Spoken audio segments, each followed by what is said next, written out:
माशाअल्लाह, सुभान अल्लाह, क्या कारीगरी है। इस फनकार ने तो खुदा की कुदरत को ही बदल कर रख दिया। इस कारीगर को हम 5 लाख नहीं 50 लाख देंगे। और मेरे प्यारे दोस्तों, क्या हालचाल, सब मजे में। और अगर नहीं भी हैं तो कोई बात नहीं, इस वीडियो को देखकर हो जाएंगे, क्योंकि आज की इस वीडियो में हम आपको कारीगरों और कुछ बेवकूफ़ों के ऐसे बेवकूफ़ी भरे कारनामे दिखाएंगे जिनको देखकर आपका भी हंसते हंसते पेट दर्द हो जाएगा। लेकिन बॉस, इसके लिए आपको वीडियो को पूरा अंत तक देखना होगा, क्योंकि लास्ट में तो और भी ज़्यादा मज़ा आएगा। तो चलिए फिर बिना टाइम वेस्ट किए शुरू करें हम आज की इस मज़ेदार वीडियो को।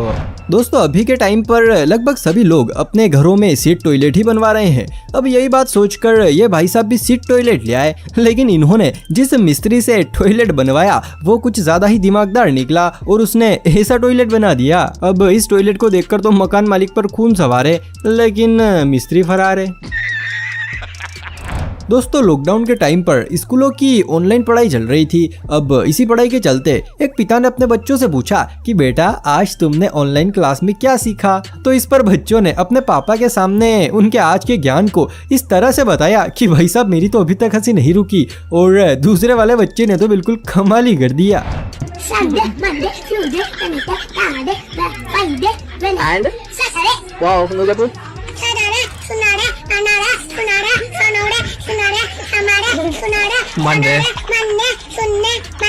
इस बच्चे को देखकर तो थोड़ा बहुत मैं भी सीख गया हूँ। शटरडे, शुनडे, मनडे, शुनाडे, शोनुडे। बस लायक है क्या? दोस्तों, बहुत सारे लोगों का ऐसा सोचना होता है कि पढ़ाई लिखाई का जिंदगी में कोई भी मतलब नहीं है, और मान लो अगर कभी पढ़ाई कर भी ली तो कौन सी नौकरी लग जाएगी। लेकिन दोस्तों देखो, मेरा मानना तो ये है कि पढ़ाई लिखाई का मतलब सिर्फ नौकरी करना ही नहीं है। अरे, चोरी करने में भी पढ़ाई चाहिए। अब जैसे कि आप इन चोरों को ही देख लीजिए, ये बैंक में ATM मशीन चुराने गए थे, लेकिन बेचारे पढ़ाई के अभाव के कारण गलती से पासबुक प्रिंटिंग मशीन उखाड़ लाए। और जरा इस व्हाइट शर्ट वाले चोर को तो देखो, ओहो हो, कैसे सीना तान कर खड़ा है, जैसे ये चोर नहीं बल्कि खुद ही पुलिस वाला है। और दोस्तों, यही नहीं, ऐसा ही हमारे पास एक और उदाहरण है। अब जरा आप इन दोनों नमूनों को देखिए। 100 रुपए की नोट की बजाय इन्होंने 250 का जाली नोट छाप दिया। सच में अगर इस दृश्य को मोदी जी देख लेना तो भाई साहब वो भी सिर्फ एक ही बात कहेंगे, भाइयों बहनों, यह देश बदल रहा है। दोस्तों, हमारे भारत देश में जनसंख्या की काफी ज्यादा वृद्धि हो गई है, और ये खास करके लॉकडाउन में हुई। अब इसी बढ़ती हुई जनसंख्या को रोकने के लिए सरकार कई तरह के नियम बना रही है, जिसमें से एक नियम ये भी है कि एक आदमी को 2 से ज्यादा बच्चे पैदा नहीं करने चाहिए। अब इसी बात को लोगों तक पहुंचाने के लिए सरकार कई तरह की कोशिशें कर रही है, जिसमें से एक कोशिश ये भी है कि 2 बच्चे हैं मीठी खीर,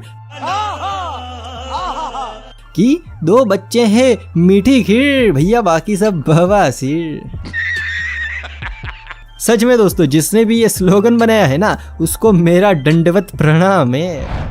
दोस्तों, भारत की आधी से भी ज्यादा सड़कें ऐसी हैं जिन पर गड्ढे पड़े हुए हैं, लेकिन फिर भी नगर निगम उन पर तनिक भी ध्यान नहीं देता।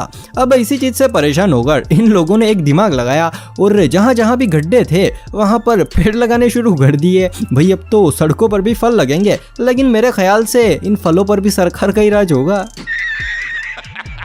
अगर वीडियो देखकर थोड़ा सा भी मजा आ रहा हो तो भैया साथ में लाइक भी करते रहना।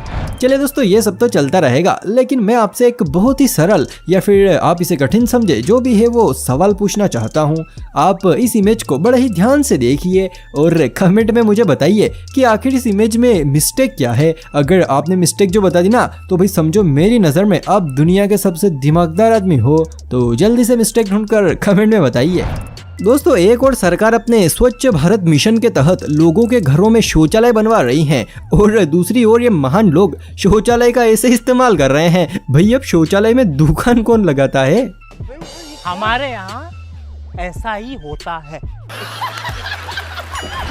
दोस्तों, RCC रोड अक्सर बनाने के कुछ ही सालों बाद बीच में से फट जाते हैं। खैर, अब तो ऐसा नहीं होता है, क्योंकि ठेकेदार सड़कों के बीच में कट लगाने लगे हैं, लेकिन पहले अक्सर ऐसा ही होता था। जैसे कि अब आप इस सड़क को ही देख लीजिए, यहाँ पर यह सड़क फट गई थी, तो फिर क्या, किसी तेजस्वी पुरुष ने आकर इसको टेप से चिपका दिया। वाह भाई, मानना पड़ेगा, क्या दिमाग लगाया है। अब तो ये सड़क भी अमर हो गई। दोस्तों आपको पता हो तो सड़कों के दाएं बाएं और बीच में सफेद कलर की पट्टियां बनाई जाती हैं ताकि रात को वाहन चलाते हुए लोगों को अपनी सही साइड का पता चल जाए। लेकिन दोस्तों जरा आप इस सड़क को देखिए, भाई सड़क पर पट्टी बनाने वाले मजदूर के पास इतना सा भी टाइम नहीं था कि वो इस डाली को हटा दे। लेकिन चलो कोई ना, इसी बहाने सड़क पर डिजाइन तो बनी। ये बड़ी अच्छी बात कही आप। दोस्तों हम इंसानों में तो देखो सभी के परिवार होते हैं कि ये हमारा परिवार है और ये आपका परिवार है। लेकिन दोस्तों क्या आपने कभी गांव और शहरों का परिवार देखा है? नहीं देखा? चलिए कोई बात नहीं, हम दिखाते हैं। गांव का नाम है बाप, फिर दूसरा गांव है जिसका नाम है बीवी, फिर साली, फिर सहेली और फिर जेठानी और देवरानी। सच में अगर दादा दादी और पोता पोती जो मिल गए ना तो भैया पूरी फैमिली कंप्लीट हो जाएगी। दोस्तों कुछ लड़कियों में अब तक टिकटॉक का भूत सवार है और उन्हें जब भी मौका मिलता है वो अपना टैलेंट दिखाना शुरू कर देती हैं। अब जैसे कि यहाँ पर ये मोहतरमा अपना एक डांस का वीडियो शूट कर रही थी, लेकिन भाई डांस करते करते इनके साथ कुछ ऐसा कांड हो गया कि भाई साहब मैडम तो बस अपना पिछवाड़ा ही मलती रह गई।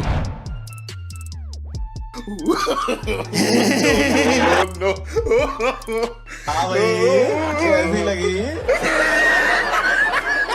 आगे स्वाद।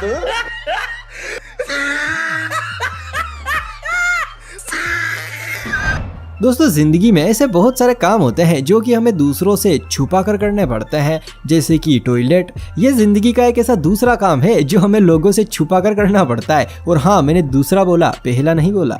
समझ रहे हो? समझ रहे हो आप? लेकिन दोस्तों जरा आप इस नज़ारे को देखिए। अरे जिंदगी का सबसे महत्वपूर्ण और छिपा कर करने वाला काम ये खुले में कर रहे हैं, और वो भी सीढ़ियों के बीचों बीच में। अरे भाई साहब ये टॉयलेट है, टॉयलेट कोई भगवान का मंदिर नहीं है जो खुला रख रखा है। दोस्तों बरसात के पानी को निकालने के लिए अक्सर सड़कों पर नाले बनाते हैं ताकि सड़कों का सारा पानी उनसे होकर बाहर निकल जाए। लेकिन दोस्तों जरा आप इस नाले को देखिए, भाई इसको देखकर तो ऐसा लगता है जैसे ये छोटी मोटी बारिशों के लिए नहीं बल्कि बाढ़ जैसे बड़े हालातों के लिए बनाया गया हो। दोस्तों सिटियों में अक्सर घर पतले और सकड़े होते हैं, और भाई अपने गांव में तो हो बात ही अलग है। जितने लोगों का सिटियों में एक मोहल्ला होता है, इतनी जगह में तो लगभग एक गांव का आदमी अपना घर ही बना लेता है। चलो ये सब तो ठीक है, लेकिन जरा आप इस घर को देखिए। अरे भैया ये घर है कि पापड़? और सबसे बड़ी सोचने वाली बात तो ये है कि आखिर इसमें लोग सोते कैसे होंगे? मेरे ख्याल से तो खड़े खड़े सोते होंगे। लेकिन देखो भाई असल इनाम का हकदार तो मिस्त्री है, क्योंकि भैया ये मुजस्सिमा तो उसी ने तैयार किया है, तो फिर इनाम तो बनता है गुरु। बात तो सही है। चलिए दोस्तों हर बार की तरह इस बार भी जाते जाते आप मेरे एक सवाल का जवाब देते जाइए। वैसे ये सवाल नहीं है, एक मेरा ही कंफ्यूजन है। अब कंफ्यूजन ये है कि इस बंदे के हाथ में लैपटॉप है या फिर कैलेंडर। वैसे मुझे तो लैपटॉप लग रहा है, लेकिन क्या पता हमारे यहाँ पर कुछ भी हो सकता है। और हाँ, आपने वीडियो को यहाँ तक देखा है तो भैया पक्का आपको मजा आया होगा, लेकिन फिर भी मुझे पता है आप हमारे चैनल को सब्सक्राइब नहीं करेंगे। अरे कोई बात नहीं, मत करो, लेकिन भैया कम से कम एक लाइक तो कर दो, मुझे थोड़ी तो खुशी मिलेगी। तो चलिए फिर आज के इस मजेदार वीडियो को हम यहीं पर समाप्त करते हैं।